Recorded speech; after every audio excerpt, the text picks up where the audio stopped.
Welcome to the Holistic Success Show. I'm Elizabeth Lozano. And my name is Dr. Robert Puff. Today we're going to have a doctor coming on talking about kinesiology and how it can help you be whole and healthy. We're going to be watching some clips from Dr. Puff about goals, and then the other one will be about faith. And then we're going to have a question about what do you do if your parent is struggling emotionally? How can you be there for them? And also we'll be answering another question about how to cope with your partner's serious and chronic illness. Thank you for being here, and we hope you enjoy the show. Thank you.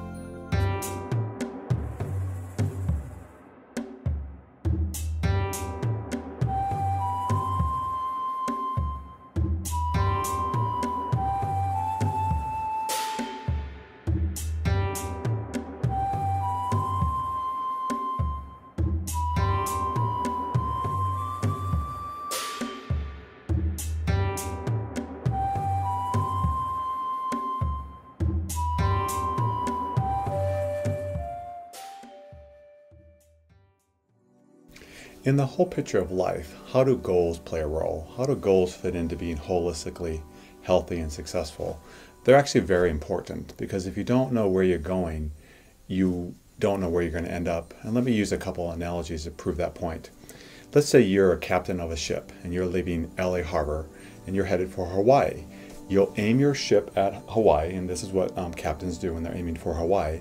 But all along the way, the wind blows, the currents shift, and you have to make course corrections along the way, or you will not get to Hawaii. You'll never get there unless you adjust along the way. And so goals are like that. They help you make those adjustments along the way. You know where you're going, the goal, but along the way comes things that get in the way of getting there, so you adjust. Similarly, I don't know if a lot of people know this, but when we went to the moon, when we were going to the moon in the Apollo missions, they would again aim at the moon. There's the moon up there, I'm going to aim for it. And they shot their rockets off. But along the way, they had to make course adjustments with the retro rockets, those little rockets on the side. Because what would happen is, again, they'd had to adjust for changes and everything that happened. So they wouldn't get there unless they made adjustments all along the way. And life is like that. You need to know where you're going. There are what I call short-term goals, medium-term goals, and long-term goals. And they can be an array of things. They can be financial, they can be relational. Perhaps you say, I want to find a spouse, someone I can spend my life with. They can be emotional, spiritual. I want to grow in this arena. I really need to develop this skill. And I said they can be short-term too. I want to lose 10 pounds by Christmas. So what you do is you write them down and you periodically look at them, because it's important to know where you're going. But where a lot of people get caught with goals is they say they're looking at them all the time, or they're thinking about them all the time, which keeps them from living in the here and now. So really it's a balance, that constant sense of balance that we are regularly talking about. You have to balance goals with living in the moment, being present. Both need to be there. Sometimes you look at your goals. Perhaps you'll do it weekly. You'll pull them out and say, okay, what are my goals? What am I heading towards? And the shorter term goals you look at more often. And the long-term goals you may look at less often. You say, okay, am I heading in that direction? Do I still want to go there? But mostly what you're doing in life is you're living here, living now. Because you want to make sure as you go to the moon, as you're going to Hawaii, that you're enjoying the journey. You really want to have a wonderful time on the way there, and not just be thinking when I get to the goal, everything I'm looking for will be fine. Because once you reach that goal, you have the next place to go to. So really the ultimate goal, if I may say that, is to live really present today and moving forward towards things that will be good for you. But don't let the goals keep you from living today. So live the day and continue to work forward and grow. Peace. Our first question comes to us from Laura from San Diego, California.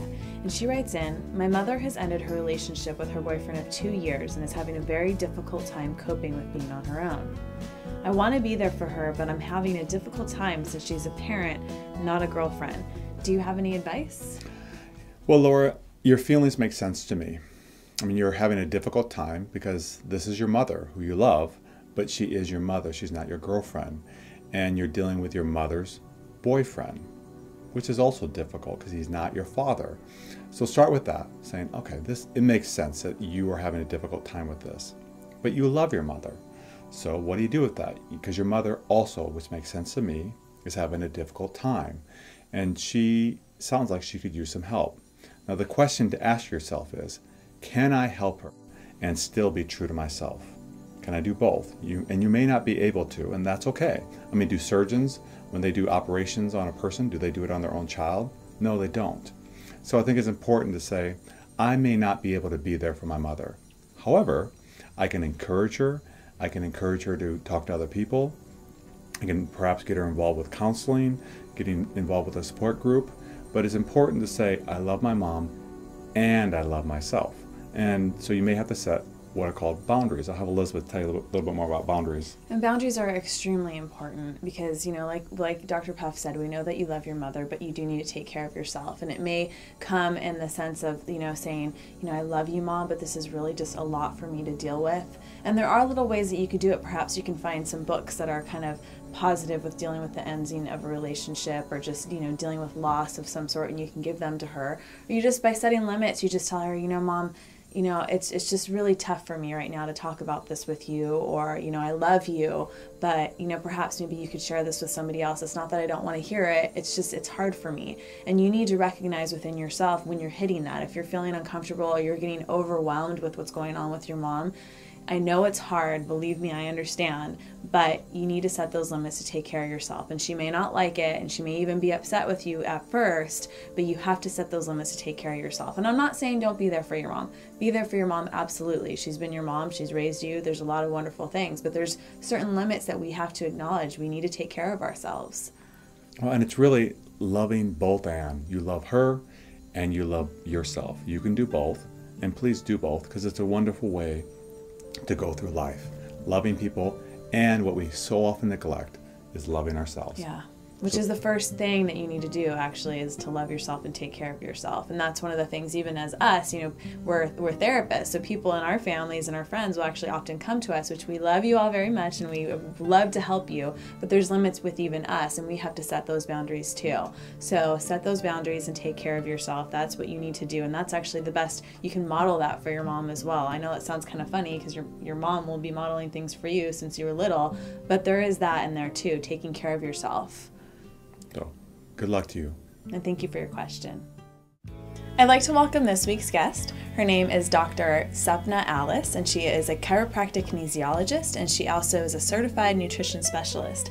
She has a private practice in San Juan Capistrano, California, with her husband, Dr. Glenn Alice. So thank you so much for being a guest on our show. Thank you. Yeah, I was wondering if you could talk a little bit about applied kinesiology and how it fits into your practice. Absolutely. Applied kinesiology is the art of using muscle response testing to diagnose what's going on with the patient. There are different reflex points on the body that are related with different organs. For example, the liver is right here and the stomach is right here. And what we do is when we touch these different reflex points on the body, if there is a weakness in that area, you'll actually have a neurological response and every muscle in the body will weaken. Okay, so what is that neurological response? Like, what does that look like? You want me to show you? Yes, and we actually, I have a lot of food sensitivities, unfortunately, but we have some cookies here. I'm not going to say what kind of cookies. They're very yummy cookies is what they are. It's the unfortunate part. And so why don't you go ahead and do what you normally do, I guess, without the cookies in my hand, and then we'll do it with the cookies in my hand. So I'm holding my arm strong right now. So her arm